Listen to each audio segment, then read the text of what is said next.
আমাদের সামনে দরজায় কড়া নাড়ছে পবিত্র মাহে রমাদান।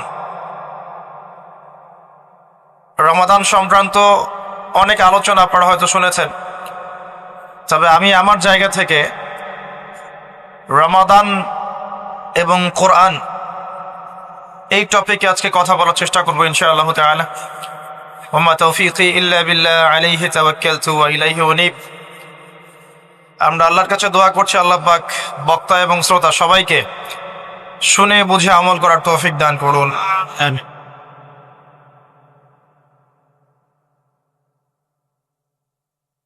রমাদান মাসের সওম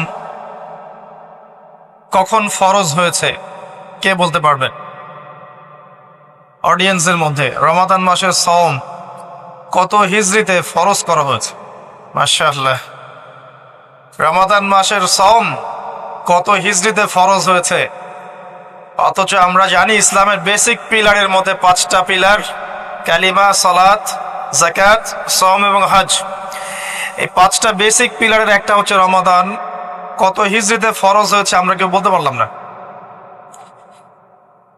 নবী করিম সাল্লাল্লাহু আলাইহি ওয়াসাল্লাম যখন নবুয়ত পেলেন, ওই সমাজের মধ্যে কিছু পাপাচার ছিল। এমন সমাজেই নবী আসে যেই সমাজে পাপাচার বেশি। যেখানে কোনো পাপ নাই সেখানে তো নবীর কোনো প্রয়োজন নাই। নবী করিম সাল্লাল্লাহু আলাইহি ওয়াসাল্লাম যখন নবী হলেন, তৎকালীন আরবের সমাজে মৌলিকভাবে 5টা পাপ ছিল। কয়টা ভাই? তার প্রথমটা হচ্ছে শিরক। তারা আল্লাহর সাথে শিরক করত, যেটা আজকের বিশ্বে আমরা প্রত্যেকটা সেক্টরে করছি। 2 নাম্বার ছিল রিবা বা সুদ। তৎকালীন আরব সমাজের মধ্যে সুদ ভিত্তিক অর্থনীতি ছিল, যা এখন পুরো বিশ্ব জুড়ে চলছে। 3 নাম্বার হচ্ছে মাদক। তৎকালীন আরবের অন্যতম মহামারীর নাম ছিল মাদক, যেটা বর্তমান বিশ্বেরও একটা বড় মহামারী। 4 নাম্বার সমস্যা ছিল নারী জাতির অবমাননা, যেটা আইয়ামে জাহিলিয়াতের যুগকে এখন হার বানিয়েছে। 5 নাম্বার সমস্যা ছিল গোত্রীয় হানাহানি, যেটা এখন ধর্মীয় হানাহানি, পলিটিক্যাল হানাহানি, বৈশ্বিক হানাহানিতে রূপ নিয়েছে। কিছুই পরিবর্তন হয়নি। জাহিলি যুগের সেই জাহিলিয়াতের সুন্নতগুলো এখনো বিশ্ববাসী আমল করছে, বরং তার চেয়ে বেশি মাত্রায় করছে। যতদিন যাবে এগুলো বাড়তে থাকবে। এর পরে গিয়ে একটা সময় আসবে যখন সমাজে জাহিলিয়াতের লেশ মাত্র থাকবে না ইনশাআল্লাহ। মুহাম্মদ সাল্লাল্লাহু আলাইহি ওয়াসাল্লাম যে সমাজে নবী হয়েছেন, এই সমাজটা অনেকটা এমন ছিল। শিরক ছিল, রিবা ছিল, মাদক ছিল, নারীর অবমাননা ছিল, বেহায়াপনা ছিল, অশ্লীলতা ছিল, দাস প্রথা ছিল, ব্যভিচার বেশি ছিল, গান বাজনা বাদ্যযন্ত্রের প্রভাব বেশি ছিল, জুয়া ছিল, আপোষে মারামারি, হিংসা, বিদ্বেষ ছিল, রক্তক্ষয়ী দীর্ঘস্থায়ী সংঘাত ছিল। এরকম একটা সমাজের মধ্যে নবী সাল্লাল্লাহু আলাইহি ওয়াসাল্লামকে আল্লাহ পাক নবুয়ত দান করেছেন, এবং নবুয়তটা দান করেছেন রমাদান মাসে, যে মাসে আমাদেরকে সওম রাখতে বলা হয়েছে। রমাদান মাসের মধ্যে একটা রাত আছে, যে রাতের নাম হচ্ছে লাইলাতুল কদর। আমি আশা করি আপনারা সবাই এই সূরাটা জানেন। বা'দা আউযু বিল্লাহি মিনাশ শাইতানির রাজীম, ইন্না আনজালনাহু ফি লাইলাতুল কদর। নিশ্চয়ই আমি কোরআনকে নাজিল করেছি লাইলাতুল কদরে, ভাগ্য রজনীতে। ওয়া মা আদরাকা মা লাইলাতুল কদর। হে নবী মুহাম্মদ সাল্লাল্লাহু আলাইহি ওয়াসাল্লাম, আপনি কি জানেন লাইলাতুল কদর কি জিনিস? লাইলাতুল কদরি খায়রুম মিন আলফি শাহর। লাইলাতুল কদর হচ্ছে 1000 মাসের চাইতে উত্তম। এখানে গাণিতিকভাবে ব্যাখ্যা করতে যাবেন না 1000 মাস সমান সমান কত বছর হয়, ব্যাপারটা এমন নয়। এখানে আধিক্য বোঝানো হয়েছে।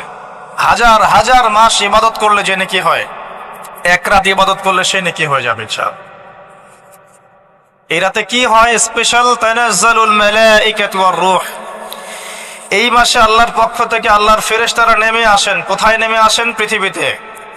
তাদের সর্দার হিসেবে থাকেন জিবরাইল আলাইহিস সালাম। তানাজ্জালুল মালায়েকাতু ওয়ার রূহু ফিহা বিইذনি রাব্বিহিম, আল্লাহর রবের আদেশে তারা এই কাজটা করেন। মিন কুল্লি আমর, প্রত্যেকটা বিষয়ের ফয়সালা হয় এই রাতে। আপনার আমার তাকদীর লেখা হয়েছে আসমান জমিন সৃষ্টির 50,000 বছর আগে।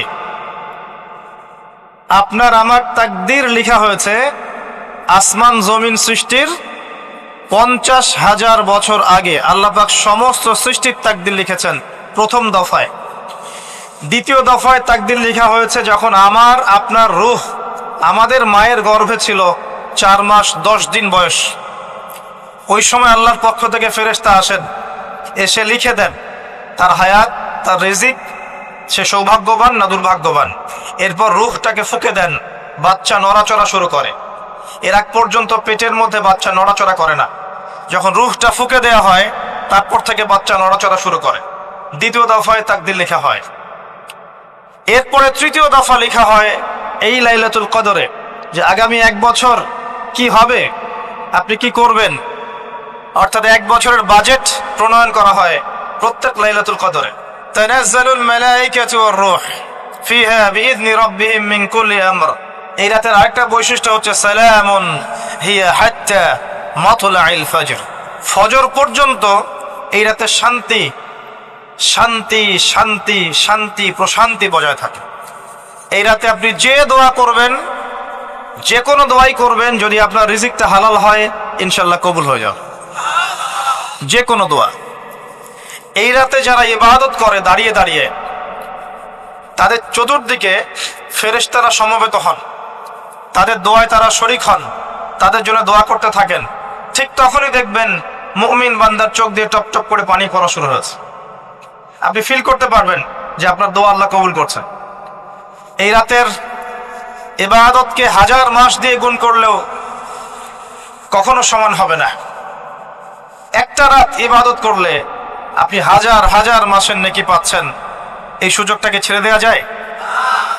কবে এই রাত স্পেসিফিকলি বলা যাবে না, 27 তারিখেই স্পেসিফিকলি বলা যাবে না যে 21-এর রাতেই, 23-এর রাতেই বা 25-এর রাতেই, নির্দিষ্ট করে বলার কোনো সুযোগ নাই। নবী সাল্লাল্লাহু আলাইহি ওয়াসাল্লাম লাইলাতুল কদর পেয়েছেন এবং ওই রাতে বৃষ্টি হচ্ছিল।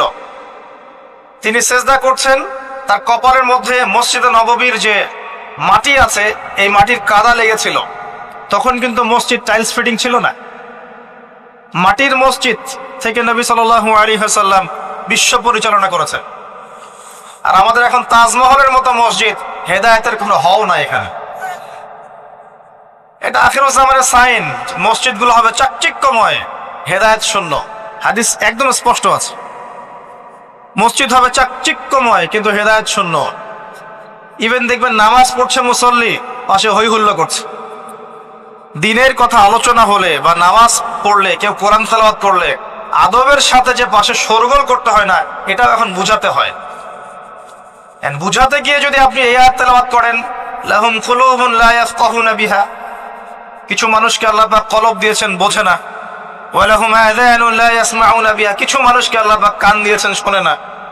ওয়া লাহুম আ'য়ুনুন লা ইউবসিরুনা বিহা, কিছু মানুষকে আল্লাহ পাক চোখ দিয়েছেন দেখে না। উলাইকা কাল আনআম, এরা আনআমের মতো, বাল হুম আদাল, বরং তার চাইতেও নিকৃষ্ট। তখন কিছু মানুষের ইগোতে লেগে যায়। তা আচরণ কিন্তু এমনই। কোরআন যেখানে তেলাওয়াত করা হচ্ছে, নবীর হাদিসের কথা বলা হচ্ছে, সেখানে উঁচু স্বরে কথা বলা জায়েজ নেই। নামাজ পড়ছে একজন ব্যক্তি, সে আল্লাহর সাথে সরাসরি কথা বলছে, তার পাশে কথা বলা জায়েজ নেই। এমনকি নামাজরত ব্যক্তির পাশে কোরআন তেলাওয়াত করাও জায়েজ নেই। আর কথা কি বুঝতে পারছেন? একজন ব্যক্তি নামাজে দাঁড়িয়েছে, আল্লাহর সাথে কথা বলছে, পাশে আপনি কোরআন তেলাওয়াত করতে পারবেন না জোরে জোরে, মনে মনে করতে হবে। করতে চাইলে মনে মনে করতে হবে। অনেক সময় মসজিদের ভিতরে দেখবেন নামাজ পড়া হচ্ছে, শোরগোল করছে। নবী সাল্লাল্লাহু আলাইহি ওয়াসাল্লাম বলেছিলেন, আখিরুজ জামানে, তিরমিজিতে আছে হাদিসটা, আখিরুজ জামানে ইসলামের নামটুকু থাকবে, ইসলামের প্রকৃত বিষয়গুলো থাকবে না। কোরআনের মাসহাফ থাকবে, যে মাসহাফ, কোরআনের মাসহাফটা থাকবে, এর শিক্ষাগুলো থাকবে না। মসজিদগুলো হবে চাকচিক্যময়, কিন্তু মসজিদ হবে হেদায়েত শূন্য। আর চতুর্থ লাইনটা আরো ভয়ঙ্কর। 4 নম্বর লাইনে গিয়ে নবীজি বলেছেন সাল্লাল্লাহু আলাইহি ওয়াসাল্লাম, আসমানের নিচে জমিনের উপরে আল্লাহর সবচেয়ে নিকৃষ্ট সৃষ্টি হবেন এক শ্রেণীর আলেম, যাদের থেকে ফিতনা ছড়াবে এবং তাদের দিকেই ফিতনা ফিরে আসবে। তিরমিজির মধ্যে হাদিসটা আছে, যে কোনো আলেমকে জিজ্ঞাসা করে এটা কোন শ্রেণীর আলেম, এটা বোঝার জন্য আপনার পিএইচডি করার দরকার নাই। যারা দিনকে দুনিয়ার বিনিময়ে বিক্রি করেছে তারাই সেই শ্রেণীর আলেম।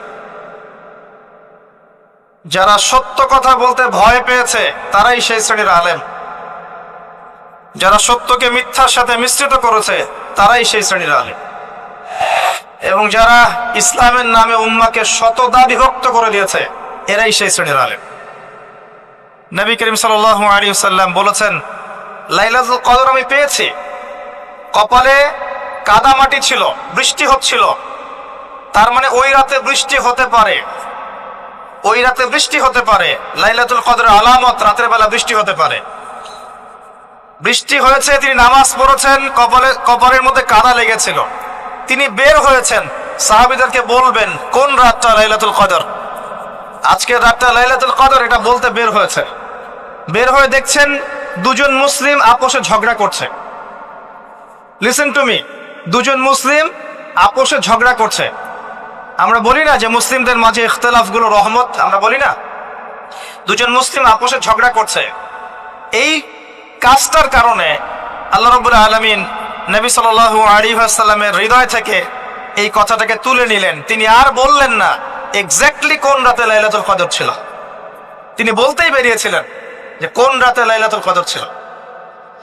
আমাদের ইখতিলাফের কারণে আমরা সেই নির্দিষ্ট রাতটাকে হারিয়ে ফেলেছি। তবে এর মধ্যেই খায়ের আছে, এর মধ্যেই কল্যাণ আছে। আরবিতে একটা প্রবাদ আছে, কুল্লু শার ইউজাদু ফিহিল খায়র, প্রত্যেকটা অকল্যাণের পিছনেই কোনো না কোনো কল্যাণ আছে। নির্দিষ্ট করে বলে দিলে আমরা বাকি রাতগুলো জাগতাম না। নবী সাল্লাল্লাহু আলাইহি ওয়াসাল্লাম এখন বললেন যে আমাকে ভুলিয়ে দেওয়া হয়েছে কোন রাত, তোমাদের ঝগড়ার কারণে। অতএব তোমরা শেষ দশকের বিজোড় রাতগুলোকে তালাশ করো। শেষ দশকের বিজোড় রাত বলতে 21-এর রাত, 23-এর রাত, 25, 27, 29, এই 5টা রাতের যে কোনো একটা লাইলাতুল কদর। এই রাতে ইবাদত করলে এত নেকি হচ্ছে, কারণটা কি? রাত আর দিন কি ডিফারেন্ট কিছু? প্রত্যেক রাতেই কিন্তু আল্লাহ পাক প্রথম আসমানে নেমে আসেন, প্রত্যেক রাতে, শুধু শবে বরাতের রাতে নয়, শুধু নিসফে শাবানের রাতে নয়, কিন্তু প্রত্যেক রাতেই আল্লাহ পাক প্রথম আসমানে নেমে আসেন। তিনি কিভাবে নেমে আসেন এটা ব্যাখ্যা করার দরকার নেই আমাদের। আল্লাহ পাক বলেছেন নেমে আসি, বাস আসি। কারণ সবকিছু আমরা যুক্তি, বিজ্ঞান, দর্শন দিয়ে প্রমাণ করতে পারবো না। পারবো? সায়েন্সকে জিজ্ঞাসা করেন যে স্বপ্নের ব্যাখ্যা কি, ঘুম কাকে বলে, আত্মা কাকে বলে, আত্মা কঠিন না তরল না বায়বীয়, পারবে সায়েন্স ব্যাখ্যা করতে? কবরের আযাব কি, জিন জাতি কি, জিন জাতি কাকে বলে, জিন জাতি কেমন দেখতে, মালায়েকা কেমন, তারা কিভাবে কাজ করে, তাদের ফাংশন কি, তারা কি ব্যাখ্যা করতে পারবে? আমাদের একটা চেতনা তৈরি হয়েছে, সায়েন্স যা বলবে তাই সত্য। এই চেতনা পুরোপুরি সত্য নয়। কোরআন এবং সুন্নাহ, আল্লাহ এবং তার রাসূল যা বলবেন সেটাই চূড়ান্ত সত্য। এর বাইরে সত্য মিথ্যার চূড়ান্ত কোনো মানদণ্ড নাই। হ্যাঁ, সায়েন্সের ভিত্তি আমরাই দিয়েছি, এটা অমুসলিমরা দেয়নি, এর ভিত্তি মুসলিমরা দিয়েছে। পরবর্তীতে এরা এর উপর ঘষা মাজা করেছে। এখন সায়েন্টিফিক এবং টেকনোলজিক্যাল রেভলিউশন আসছে পশ্চিমা সভ্যতা থেকে। এই সভ্যতার ধারক বাহক ছিলাম আমরা। সভ্যতা এদের দ্বারা শুরু হয়নি, সভ্যতা নবীদের দ্বারা শুরু হয়েছে। তো সবকিছু সায়েন্স দিয়ে ব্যাখ্যা করা যাবে এমন নয়, কারণ সায়েন্সের সীমাবদ্ধতা আছে, আল্লাহর জ্ঞানের কোনো সীমাবদ্ধতা নাই। তো আল্লাহ নেমে আসেন, ব্যাস নেমে আসেন। নেমে এসে আল্লাহ পাক কি বলেন? আল্লাহ পাক 3টা কথা বলেন। রাতের শেষ অংশ, রাতকে ভাগ করেন। যদি 6টার সময় রাত শুরু হয়, রাত কিন্তু রাত 12টায় শুরু হয় না, সূর্য ডুবে গেলেই রাত শুরু হয়, এটাই ইসলাম। এখন 6টা থেকে আপনি এই 5টা পর্যন্ত সময়টাকে 3 ভাগে ভাগ করেন। শেষের অংশ ধরে নেন যে 1টা থেকে 5টা, কথার কথা আমি এস্টিমেট করলাম এই সময়টুকুতে আল্লাহ রাব্বুল আলামিন কাছে নেমে আসে প্রথম আসমানে, অর্থাৎ তার রহমত নিকটবর্তী হয় এবং তিনি আহ্বান করতে থাকেন তিনটা জিনিস। এক, কে আছো আমার কাছে কিছু চাইবে, যা চাইবে আমি তাই দিব। দুই, কে আছো আমার কাছে ক্ষমা চাইবে, আমি তোমাকে মাফ করে দেব। তিন, কে আছো আমাকে ডাকবে, আমি তোমার ডাকে সাড়া দেব। মানে এই সময় আপনি যা চাইবেন ইনশাআল্লাহ, আপনার আকীদায় যদি শিরক না থাকে, আমলে যদি বিদআত না থাকে এবং আপনার রিজিক যদি হালাল হয়, ইনশাআল্লাহ তাআলা আপনার দোয়া কবুল করা হবে। আল্লাহ পাক প্রত্যেক রাতেই নেমে আসেন। তাহলে লাইলাতুল কদরকে এত স্পেসিফিকলি ইম্পর্টেন্স দেওয়ার কারণ কি? একটাই কারণ, মনে রাখবেন, লাইলাতুল কদরকে মর্যাদা মণ্ডিত করার এবং রমাদান মাসকে শ্রেষ্ঠ মাস মর্যাদা মণ্ডিত করার একটা কারণ, only one reason behind it, সেটা হচ্ছে এই মাসে এবং এই রাতে আল কোরআন নাজিল হয়েছে। কথা কি বুঝতে পারছেন? কোরআন নাজিলের কারণেই এই মাসটা মহামান্বিত, কোরআন নাজিলের কারণেই এই রাতটা সম্মানিত। ইন্না আনজালনাহু ফি লাইলাতুল কদর। নবী করিম সাল্লাল্লাহু আলাইহি ওয়াসাল্লাম যখন এই জাহেলি যুগে বাস করছেন, এই লাইলাতুল কদরে রমাদান মাসে আল্লাহ পাক কোরআন নাজিল করলেন। কি জন্য নাজিল করলেন? কারণ এই সমাজটাকে পরিবর্তন করার জন্য, সমাজের জাহিলিয়াতগুলোকে দূর করার জন্য নবী করিম সাল্লাল্লাহু আলাইহি ওয়াসাল্লাম প্রচন্ড ফিকির করতেন। কি করা যায়, কি করলে মানুষগুলো শিরক ছেড়ে দিবে, কি করলে সুদ বন্ধ হবে, কি করলে মাদক থেকে মানুষ দূরে থাকবে, কি করলে নারীর সম্মান বৃদ্ধি পাবে। তিনি ভাবতেন কিভাবে গোত্রীয় হানাহানি বন্ধ করা যায়, তিনি এগুলো ভাবতে থাকতেন। হেরা গুহায় বসে তিনি এগুলো ভাবতেন কি করা যায়। যুবক বয়সে তিনি হিলফুল ফুজুর তৈরি করেছেন এগুলো সমস্যা দূর করার জন্য, কিন্তু পরিপূর্ণরূপে সফল হয়েছেন বলতে পারি না আমরা, কারণ তখন ওহী আসেনি। এই ভাবতে ভাবতে ভাবতে ভাবতে একদিন এক রাতে তার কাছে আল্লাহর পক্ষ থেকে কোরআন নাজিল হলো। সূরা আলাকের প্রথম 5টা আয়াত, বিসমিল্লাহির রহমানির রহিম, ইকরা বিসমি রাব্বিকাল্লাযী খালাক। পড়ুন আপনার রবের নামে যিনি আপনাকে সৃষ্টি করেছেন। খালাকাল ইনসানা মিন আলাক, যিনি মানুষকে সৃষ্টি করেছেন জমাট বাঁধা রক্তপিণ্ড থেকে। আমরা সবাই জমাট বাঁধা রক্তপিণ্ড ছিলাম মায়ের পেটে। আজকে আমরা আল্লাহ দ্রোহী হয়েছি, কিন্তু আমরা পেটের মধ্যে এতটুকু জমাট বাঁধা রক্তপিণ্ড ছিলাম। সূরা ইয়াসিনের মধ্যে আল্লাহ পাক এই কথাটা বলেছেন, তোমাদেরকে তো নুতফা থেকে সৃষ্টি করেছি, ফাইদা হুয়া খাসীমুম মুবিন, যখন সে বড় হয়েছে সুস্পষ্টভাবে আল্লাহর বিরুদ্ধাচরণ করছে। আমরা যদি না থাকি এই পৃথিবীতে, আল্লাহর দ্বীনের কোনো ক্ষতি হবে? এই পৃথিবীর আবর্তন থেমে যাবে? আমাদের বউ বাচ্চা কাচ্চা, বাবা মা, স্ত্রী সন্তান, এরা কি না খেয়ে মারা যাবে? মনে করেন আমরা এখন সবাই মরে গেছি, কথার কথা বলছি, নাউজুবিল্লাহ, আমাদের পরিবারগুলো কি থেমে যাবে? আত্মীয় স্বজন থেমে যাবে? আমাদের সমাজ থেমে থাকবে? কেউ থেমে থাকবে না। মাঝখান থেকে আমরা আমাদের জীবনের সময়টা হারিয়ে ফেললাম। অতএব আমরা আল্লাহর জন্য বাঁচি, আল্লাহর দ্বীনের জন্য। এখন দ্বীনের ক্ষতি যারাই করবে তাদের বিরুদ্ধেই সোচ্চার হতে হবে। আল্লাহ পাক বোঝার তৌফিক দান করুন। আমি যে কথা বলছিলাম যে কোরআন নাজিল হয়েছে লাইলাতুল কদরে। এখন এই কদরের রাতকে ইবাদতের জন্য খাস করে নিতে হবে। শেষের দশক এবং বিজোর রাত 21, 23, 25, 27, 29। বলছিলাম রমাদান মাস এবং লাইলাতুল কদরকে সম্মানিত করা হয়েছে একটা কারণেই, কারণ এই মাসে এই রাতে আল কোরআন নাজিল করা হয়েছে। এটাই কারণ। কোরআন কখন নাজিল হলো? যখন সমাজে সুদ আছে, মদ আছে, জেনা আছে, ব্যভিচার আছে, শিরক আছে, এরকম সমাজে। প্রথম কি নাজিল হলো? পড়ো। প্রথমে নাজিল হয়নি শিরক করো না, প্রথমে নাজিল হয়নি যে সুদ খেও না, প্রথম আয়াত এটা ছিল না জেনা করো না, প্রথম আয়াত এটাও ছিল না মূর্তি পূজা করো না। হ্যাঁ, প্রথম আয়াত কি? ইকরা, পড়ুন। আল্লাহ পাক বুঝাতে চাচ্ছেন সমাজের জাহিলিয়াতকে দূর করতে হলে লেখাপড়ার কোনো বিকল্প নাই, এবং সেই পড়াশোনাটা হতে হবে আল্লাহর ওহীর আলোকে। যে ওহীটা আল্লাহ পাক নাজিল করেছেন এর বেসিসে আপনাকে পড়াশোনা করতে হবে। এই জ্ঞানটা দিয়ে আপনি সমাজ সংস্কার করতে পারবেন ইনশাআল্লাহ তাআলা। এর সাথে উপকারী জ্ঞানগুলো কি নিব না? অবশ্যই নিব।